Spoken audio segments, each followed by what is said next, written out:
Boys and girls of every age, wouldn't you like to see something strange? Come with us and you will see. This is our town of Halloween. This is Halloween. This is Halloween. Pumpkins scream in the dead of night.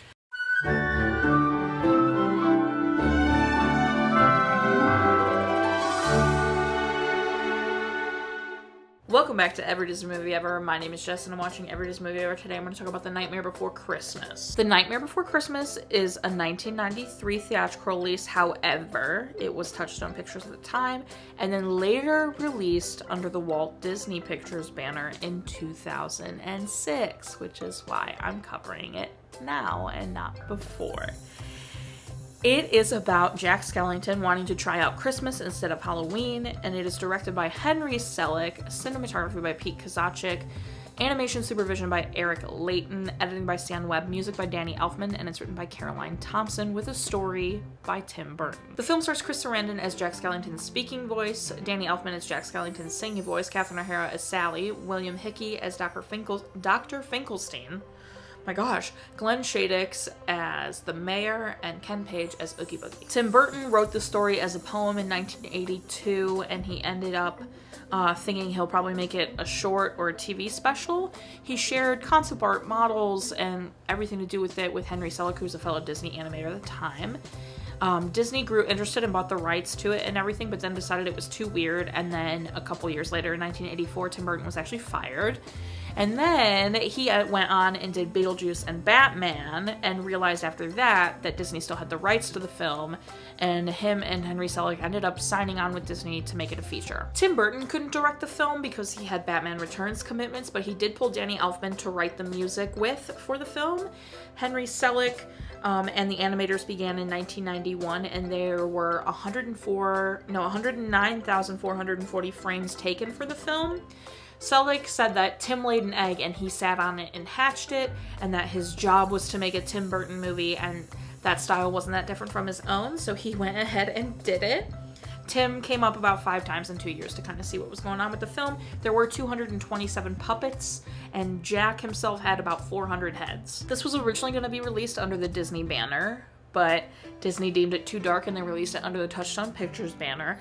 And then later, in 2006, they re-released the movie, the 3D movie, I think is what they like kind of used as the excuse, under the Disney banner, which is when it became an actual Disney movie. It had a $24 million budget, made $91.5 million in the box office, but it does have a 95% on Rotten Tomatoes. Stunningly original and visually delightful work of stop-motion animation is the consensus. In 2001, the idea of a sequel was floated, but it would be CGI instead of stop animation, and Tim Burton convinced Disney otherwise, which I'm grateful for. In 2019, the idea of a sequel was floated again, and in 2021, a sequel in a novel was published. It's Long Live the Pumpkin Queen. This obviously has toys, games, novels, books, comics, manga, everything, video, like everything. And at the time, back when it was released originally in 93, it was nominated for Best Visual Effects, but it lost to Jurassic Park. My standout scene or shot is anything on the cliff in front of the moon. I mean, it's so iconic, it's so beautiful. How could it not be, you know?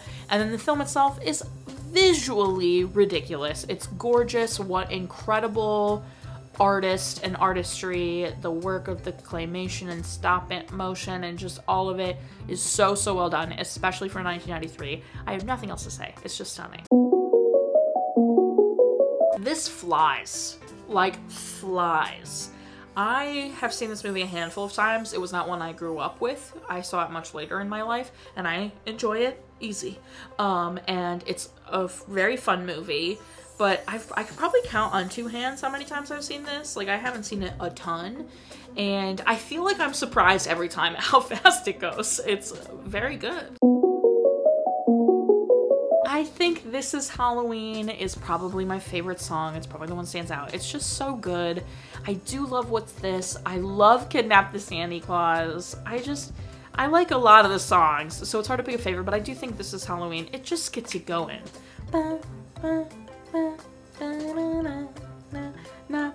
Now, in regards to that as well, I feel like I forget how packed this movie is with songs, and that probably goes in tandem with, like, I forget how fast the movie goes, because, like, in the first 20 minutes, I think there are 3 songs, which is crazy, I feel like, but also not. I mean, it's 20 minutes, but you go from This Is Halloween to Jack, you know, and his, like, pondering song, I forget what it's called, and then you go to What's This? Like, it's just so quick, and you have the reprises and the kind of, like, tie together songs, and songs that no one really ever talks about, and the Who Am I, or not Who Am I, What Have I Done song later in the graveyard. Ugh, so good. But it's just so, what was that sound? It's just so good. It's just packed with music, and I feel like because you think of, like, This Is Halloween, and What's This, and Kidnap the Santa Claus, and Oogie Boogie Man, you forget just how jam-packed this movie is with music. This movie is super, super fun. I think it's a great, original, creative idea. I think it is executed perfectly for what it is. Is it the most complicated plot? No. But it is good. It's a good plot, original idea. You have multiple things going on. You have Jack wanting to have Christmas. You have Sally trying to stop him because she had the vision that it's going to be horrible. You have the kids trying to, like, take stuff to Oogie Boogie. You got the mayor freaking out. You got a lot of stuff going on, but it all centers around, like, Jack wanting Christmas and feeling unfulfilled. So it just is good for what it is, and I just love the originality to it, and it's just great. I hate to say it, but I think the standout performance for me is Danny Elfman as Jack's singing voice. It just always, like, resonates. It's like his timbre or something is just so good in my ears. Like, I just love it. And it's always hilarious for me to think about the fact that the same man that sings What's This is the same man that was in Oingo Boingo singing it's just another day, it's just another day. Same dude singing, what's this? What's this? There's magic in the air, what's this? So good. I think his singing voice is perfect for Jack. I think Chris and Danny did such an excellent job. They're seamless. I have never noticed that it was 2 different people. I think my favorite part is the what have I done moment in the graveyard, because he realizes, like, he was just trying to feel something, but then realizes, like, he is the Pumpkin King, he loves Halloween. I just love that entire sequence, and I haven't watched the movie in full as many times as I've seen it in pieces, and I feel like I always think of the earlier stuff, you know, This Is Halloween, What's This, all this kind of stuff. I don't really think about these moments that are much later in the film. And so I really loved that scene, and it just hit so good for me this time. So that's probably my favorite this time around.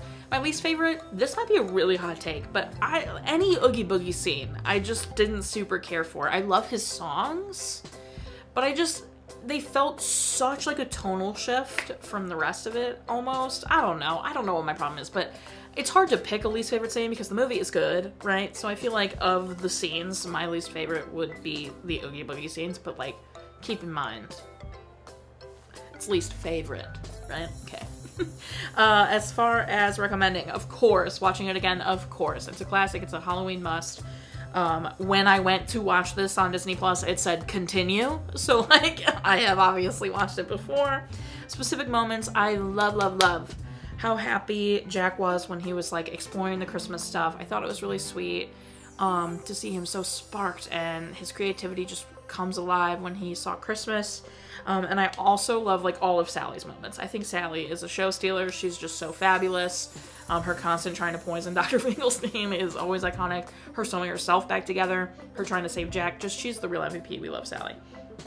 I obviously think this is fabulous. It's a great one. I think it's a cult classic for a reason. I think it's becoming more and more a commercial classic, honestly. And I definitely, like, give it, if you've never seen this, hop on it. It's a good one. It's really great. As far as being too dark for kids, I don't necessarily see that. There are so many other Disney movies that they put out for children that I'm like, huh? So I think it's fine. That's everything I have for The Nightmare Before Christmas. It snowed on the day I watched this, and when I was watching this, it's in the middle of April, so Nightmare Before Christmas, I'd say. Let's see. My final rating is 8 Pumpkin Kings out of 10. Our total movie count is Parental and Craig Out are still the same. If you want to keep up with what movie I'm watching when, follow me on Instagram and Twitter. You'll find out what movie I'm watching when. I put out videos every Monday and Friday and sometimes Wednesday. Join Patreon. You got a tier starting at just $1. Get a coupon code for merch. And every video a week early. Tiers above that, you get more. Buy merch. Merch is great. Merch is grand. This is the standard ADME, baby. You got a castle on the back. You got little ears in the front. Come on.